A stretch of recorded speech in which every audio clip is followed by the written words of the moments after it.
volume and go full screen. What you know now, do you wish you had a third term? You know what, if I could make an arrangement where I had a stand-in, a front man or front woman, and they had an earpiece in, and I was just in my basement in my sweats looking through the stuff, and then I could sort of deliver the lines, but somebody else was doing all the talking and ceremony, I'd be fine with that. We know he wasn't really running the country. Yeah. We used to think he was actually running the country, and now they're like, no, he didn't even see those executive orders. That was all. Obama, his CIA asked foreign agencies to spy on Trump's associates, and Roger Stone was one of those guys. If you think about it, this is the best way to do it. Have someone else do the dirt, and you get the goods. You know what I mean? So this report has not been confirmed by mainstream media, but why would they confirm it when they're all biased against Trump? So why? You know what I mean? It's obvious. So the people who reported it are credible as hell. Matt Taibbi and Mike Schellenberger. Do you know who the CIA director was at the time of all this? Guys, anybody? John Brennan, okay, Mr. Deep State himself. He despises Trump, and do you guys know what his job is right now? Ex-director of the CIA. Guess what he does right now? MSNBC analyst. And you know what they do? They just bash Trump every single turn he gets. He's been bashing him from the beginning, and if you hear the report from two credible reporters, it's not hard to believe that Trump was... You might not expect it, but Joe Rogan just went straight at Barack Obama, calling him out for trashing America while parading himself around the world as some kind of moral lecturer. This is the same Obama who once had Republicans nodding along to hope and change, the smooth talker everyone thought was different. Turns out that polished image may not have been the full story.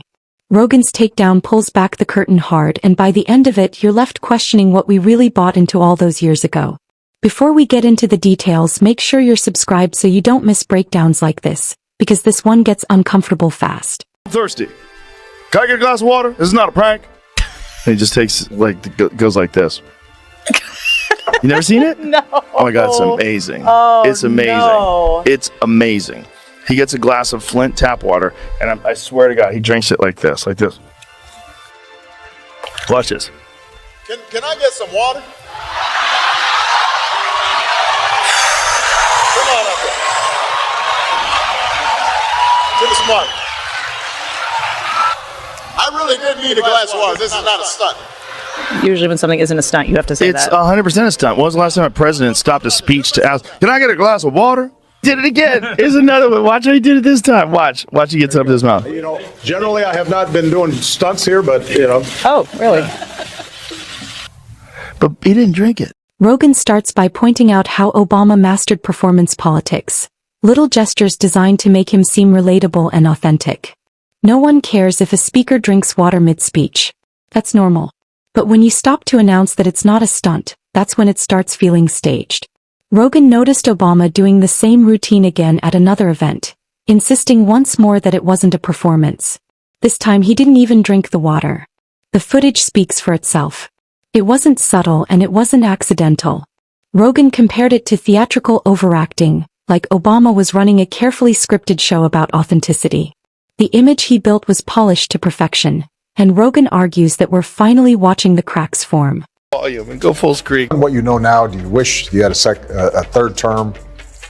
You know what, if I could make an arrangement where I had a stand-in, a front man or front woman, and they had an earpiece in, and I was just in my basement in my sweats looking through the stuff, and then I could sort of deliver the lines, but somebody else was doing all the talking and ceremony, I'd be fine with that. We know he wasn't really running the country.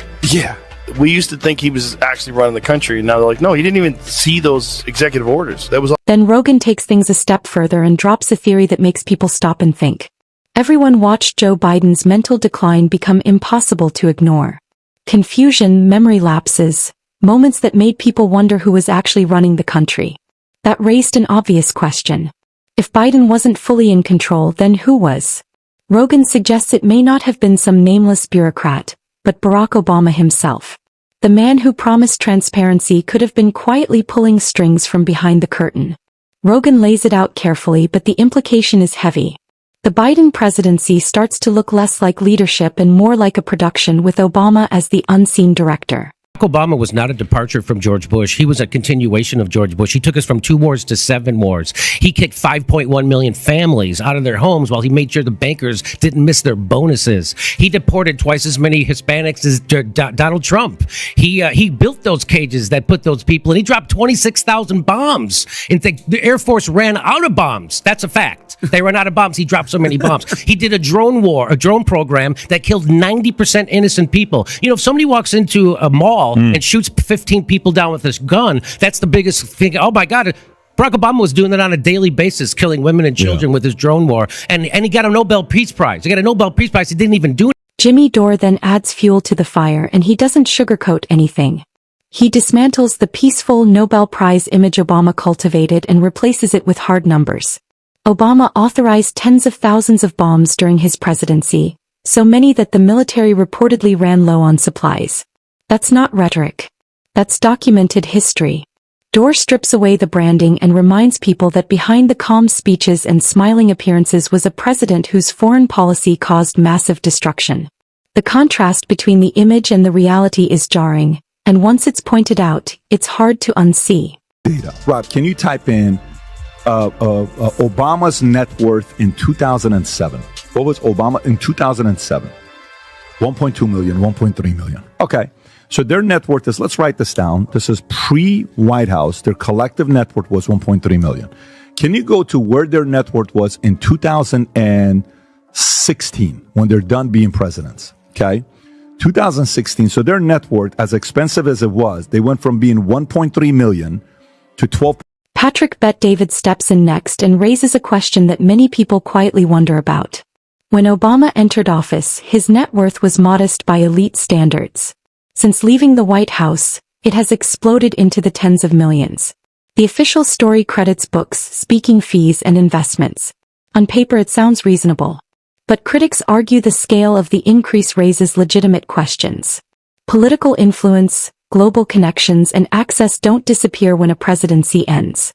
Bet-David suggests that behind closed doors, those connections may have translated into opportunities the public never fully sees.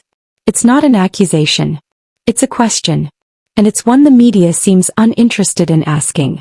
I think they made a very smart move because Obamas have to have their show on Spotify, and Spotify doesn't have to pay them shit. Mm-hmm.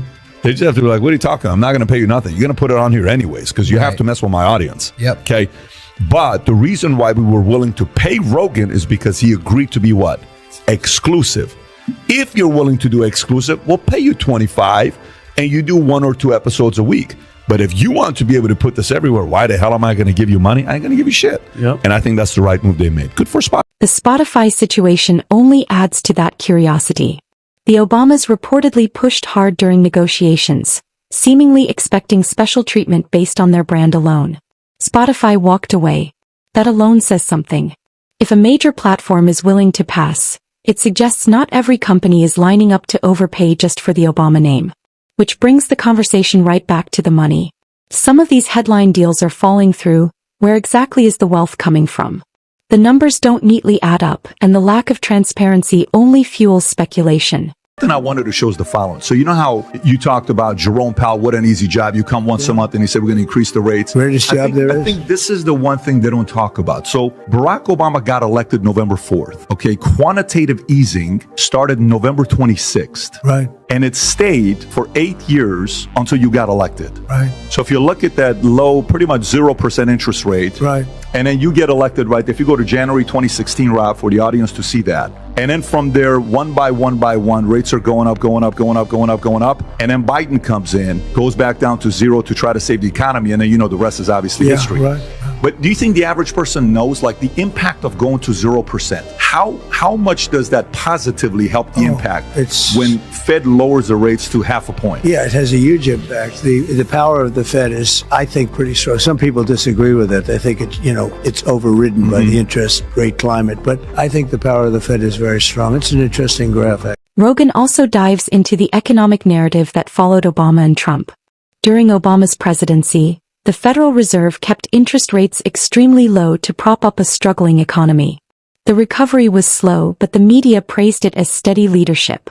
When Trump took office and growth accelerated, rates were raised and the narrative flipped. Trump was portrayed as reckless despite stronger economic indicators.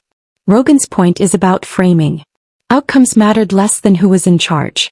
One administration was celebrated for weak performance. The other was attacked despite strong results. The story was written before the facts were even considered. Hey, look at he's doing the backstroke. Yeah. Look, the story first said he didn't know how to swim. Then this came out that he knew how to swim. But I think it's just a little bit weird that all of a sudden chefs have a pattern of disappearing from 3 presidents that are very close to each Pat, other. I'm all about patterns, and I'm not a conspiracy theorist, but isn't it weird? You tweet at Hillary yesterday, and all of a sudden, your plumbing is something's wrong with your plumbing. I'm just throwing that out there, Pat. Something's wrong with this plumbing. All of a sudden, in a multi-million-dollar house, all of a sudden, there's poop stuck in the pipes. I don't know, Pat. That's. Suddenly you have a sewage fountain and reflecting pool in front. It's like, yeah, that's Hillary. You saw what happened to Debbie Wasserman Schultz. She looks like an alien now. You got to be careful. What makes all of this unsettling is watching the carefully crafted image of Obama slowly erode. For years he was treated as untouchable, the model of intelligence and grace. But as Rogan, Bette David, and others peel back the layers, contradictions keep piling up. Drone strikes, financial questions, political maneuvering, none of it matches the public narrative. This isn't about personal dislike. It's about reconciling the image with the record. And the gap between the two is growing harder to ignore. His CIA asked foreign agencies to spy on Trump's associates, and Roger Stone was one of those guys. If you think about it, this is the best way to do it. Have someone else do the dirt, and you get the goods. You know what I mean? So this report has not been confirmed by mainstream media, but why would they confirm it when they're all biased against Trump? So why? You know what I mean? It's obvious. So the people who reported it are credible as hell. Matt Taibbi and Mike Schellenberger. Do you know who the CIA director was at the time of all this? Guys, anybody? John Brennan, okay, Mr. Deep State himself. He despises Trump. And do you guys know what his job is right now? Ex-director of the CIA. Guess what he does right now? MSNBC analyst. And you know what they do? They just bash Trump every single turn he gets. He's been bashing him from the beginning. And if you hear the report from 2 credible reporters, it's not hard to believe that Trump was... If even half of what's being discussed is accurate, then the Obama legacy looks far more manufactured than many were led to believe. What makes it worse is the media's refusal to engage. While Trump faced non-stop investigations and headlines over unproven claims, serious questions about Obama's wealth, influence, and decisions barely register. That double standard erodes trust. Journalism becomes narrative protection instead of truth-seeking. As more people look back with fresh eyes, the polished version of Obama starts to fade, replaced by something far more complicated and far less flattering. And that's where we'll leave it today. If you found this breakdown valuable, hit like, subscribe, and stay tuned for what's coming next.